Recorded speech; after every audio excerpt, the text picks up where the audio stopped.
Welcome to Coco TV. এক ছিল এক দরিদ্র কৃষক। সে প্রতিদিন মাঠে কঠোর পরিশ্রম করত। একদিন সকালে কৃষক দেখল তার গোয়ালের পাশে অদ্ভুত একটি রাজহাঁস বসে আছে। কৃষক হাঁসটিকে ঘরে নিয়ে এলো এবং যত্ন নিতে লাগল। হঠাৎ একদিন সকালে দেখতে পেল হাঁসটি একটি সোনার ডিম পেড়েছে।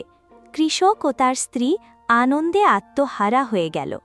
ওই দিন থেকে হাঁসটি প্রতিদিন একটি করে সোনার ডিম দিত, আর কৃষক তা বাজারে বিক্রি করত। কিছুদিন পর কৃষকের স্ত্রীর মনে লোভ জন্ম নিল। সে ভাবল, যদি হাঁসটার পেট কেটে ফেলি তবে সব ডিম একসাথে পাব। কৃষক বলল, না, এমনটি করো না। হাঁসটি আমাদের সুখের কারণ। তুমি যদি একে মেরে ফেলো তবে আমরা সব হারাব। কিন্তু স্ত্রী কথা শুনল না।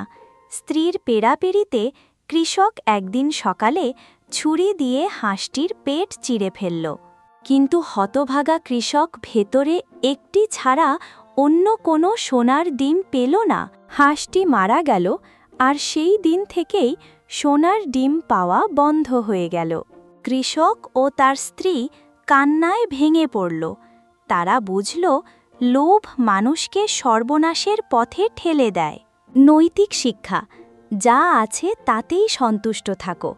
লোভ করলে সব হারাতে হয়। Thanks for watching. Click the subscribe button and press the bell icon.